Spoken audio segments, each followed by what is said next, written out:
Welcome to Factopia. Today, we're unraveling the intriguing history of keyholes in antique pocket watches. From their invention to their intricate craftsmanship, we'll explore how these small details played a significant role in horology. But beyond their functionality, these keyholes unlock stories of innovation, artistry, and the evolution of timekeeping across centuries and continents.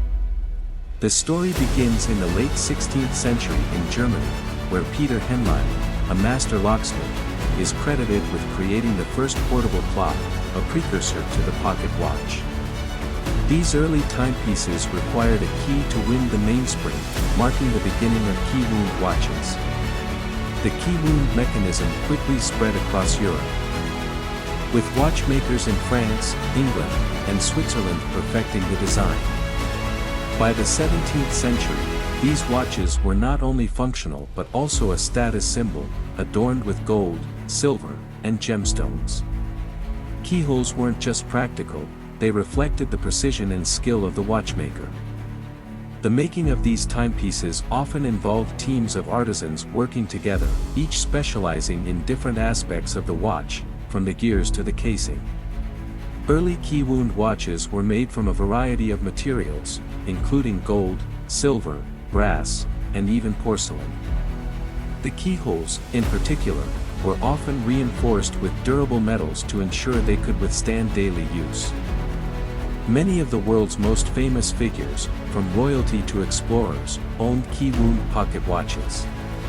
Napoleon Bonaparte, for instance, was known to carry a key wound brigade watch during his military campaigns. Despite their elegance, key wound watches had their challenges. Losing the key could render the watch useless, and replacing a lost key was no simple task, often requiring a trip to the original watchmaker. The Industrial Revolution brought significant advancements in watchmaking. Factories in places like England and Switzerland began producing key wound watches in greater numbers, making them more accessible to the middle class. In the mid-19th century, the invention of the crown winding mechanism by Adrien Philippe, co-founder of Patek Philippe, revolutionized watchmaking. The need for separate keys diminished, marking the beginning of a new era in horology. Today, key wound pocket watches are cherished by collectors for their historical significance. Each watch, with its unique keyhole, tells a story of the era in which it was made and the hands that once wounded. Restoring a key wound pocket watch is a delicate process. Watchmakers today use both traditional and modern techniques to bring these vintage timepieces back to life, carefully restoring the keyhole to its original state. The precision of a key wound pocket watch depended heavily on the keyhole's alignment and the consistency of the winding process. Any misalignment could affect the accuracy of the timepiece, making the keyhole a critical element in timekeeping. Key wound watches were more than just timepieces, they were symbols of status, wealth, and technological advancement. In many cultures, giving a key wound watch as a gift was a gesture of great respect and admiration. The artistry involved in creating a key wound watch extended to the keyholes themselves.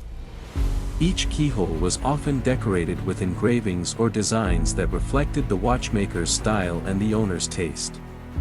The keyhole in an antique pocket watch is more than just a functional feature, it's a gateway to the past, connecting us to the craftsmanship and artistry of a bygone era. As we close this chapter of horology, remember the words of Benjamin Franklin, "Time is the most valuable thing a man can spend." Thank you for joining us on this journey through time at Factopia.